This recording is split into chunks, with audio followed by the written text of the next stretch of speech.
What's up everyone, John Brenton from Techno Buffalo here, and I've got a full review for you of Amazon's first foray into the world of phones. This is the Fire Phone. Is it worth your smartphone buying buck? Is it going to set the world aflame? Let's go ahead and find out.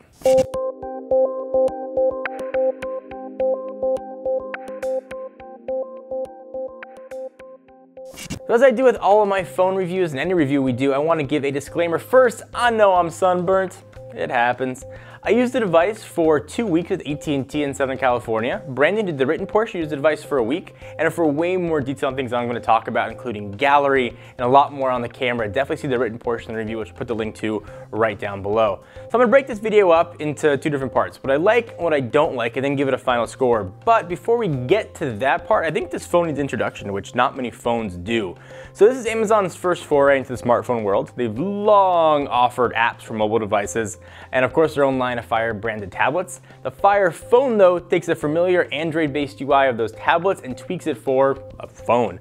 Just because it's an Android handset though does not mean you're gonna get access to the Google Play Store or majority of Google services. Instead, you'll be given Amazon's own app marketplace, which is definitely a pretty growing platform. The big story though has to do with the 4 corner-based cameras that are just staring you straight in the face. They help make up what Amazon calls dynamic perspective. And it's a tough thing to actually explain without seeing it in person, but if 3D content brought pictures out of the screen, dynamic perspective actually brings the content inside of the phone. Think of it like this: if you stick your head inside a picture frame and you look around, you'll be able to see things that are past the borders. You can kind of do that here with the phone. You can see things that ordinarily would be stopped at the border of the phone. And here is why Amazon thinks you might be interested in a Fire Phone.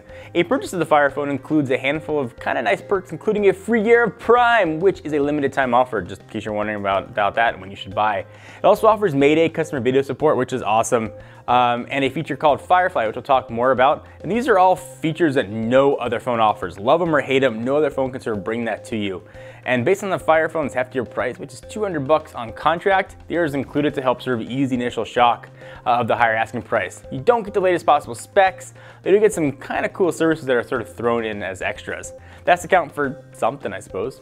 So with that out of the way, let's jump into the likes. One of the main features Amazon is really pounding their chest and touting is Firefly. So despite a chunk of its core functionality already being built into Amazon apps on Android and iOS, it's an idea that in an ideal world takes whatever you point the camera at and either tells you what it is, gives you a chance to buy it, or in the case of phone numbers and email addresses, the chance to store them. So you can take a business card and suddenly get the phone number, email address right into your phone.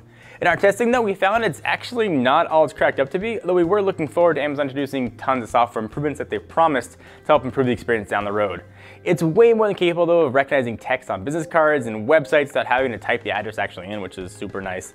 It also does a really good job at pinpointing the song you're listening to and picking out the TV shows and movies that you're watching. So works kind of as advertised.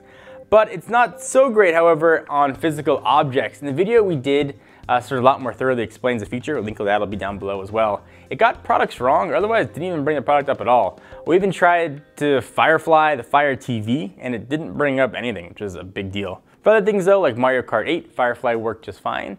But the feature needs a lot of fixing and updates before Amazon really gets it to where it wants to be. But they have promised they're going to bring a lot more to it. For right now, it sort of works well, but not as well as it could. I added it into the likes category. I think it's got a lot of potential, and it's really cool to see it work, and the UI is absolutely gorgeous.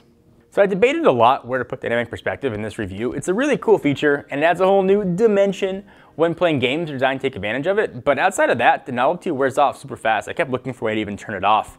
It's in the like part of the review though, because despite an initial bias before I used the device, it doesn't detract from the experience at all. It doesn't always add, but unlike 3D, I found it kind of pleasant, and I'm excited to see what Amazon can do with it, aside from making maps look kind of cool and adding some tweaks to games. Battery life on the 2400 milliamp hour battery was actually a pleasant surprise. I wasn't expecting much despite all the processing that's got to be going on behind the scenes to make that dynamic perspective work. I know a lot of people are knocking it for the design, but I'm kind of ambivalent to it, although Brandon totally feels otherwise. Again, if you want to hear his thoughts, link down below. It looks like the love child of an Nexus 4 and an iPhone 4, which are both good looking devices, but I also get that it's harder and harder to stand out in the design world when you're just sort of making different versions of rectangles. Despite my initial concerns in my first impressions video, I actually liked getting to know a brand new OS. There aren't that many chances I get to do that. I use an Android phone, I know what it's going to look like. I use an iOS phone, I know how it's going to be. Things might look a little different in the settings, but the overall experience is pretty much the same. So I kind of relish the opportunity to learn something totally new. Like, I don't know how to change brightness, let's go find it. I don't know how to multitask, let's go find it. That was really kind of cool to do. And if you like phones like I do, you might kind of like that same experience as well.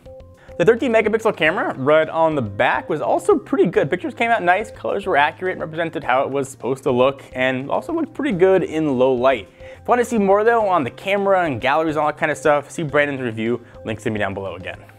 Lastly, and this is kind of a silly thing, I really like the Spaceman lock screen. I like seeing him jump around and sort of flying with anti-gravity and then the alien come and grab him. I don't know why, I just kind of found myself staring at it. It was just really cool. Amazon did a nice job with that kind of little small thing you might not notice. And now on to the dislikes. You might just want to grab some popcorn. The OS, while fun to learn admittedly, is incredibly unintuitive. When you're in the Silk browser, for example, there are two panels, one that can be swiped in from the left, one that can be swiped in from the right.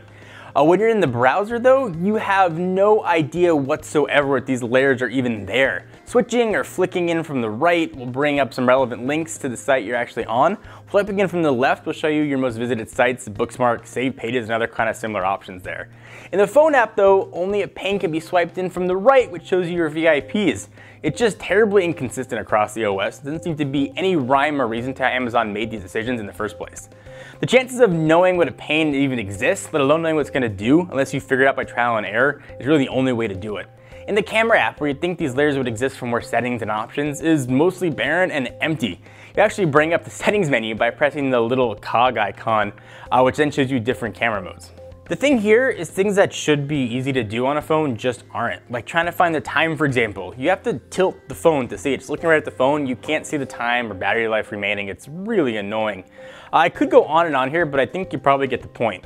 Don't mistake though all these OS quirks for not being capable. It's a big thing to remember. It does everything you want it to do. It's not even a bad phone. The point though is that it's just not as good as what else is out there.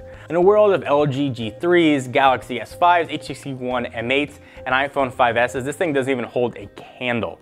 Gets a 6.5 on the Techno Buffalo scale. Hopefully Amazon's gonna bring all the features they promised to the Fire phone, but they're just not here yet. And there are a lot of better options out there. Should you be really engulfed in the Amazon ecosystem and you want everything that the Fire phone has to offer, you'll have to the capable device. Just be aware you're gonna have to go through some frustrations and a lot of growing pains.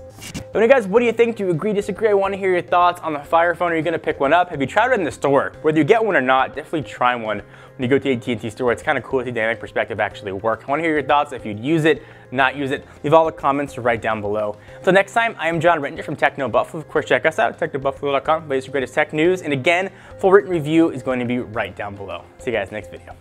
Thank you guys for watching. I hope you enjoyed. If you want to check out the latest from the world of consumer electronics from people who absolutely love it, hit the big subscribe button right down below.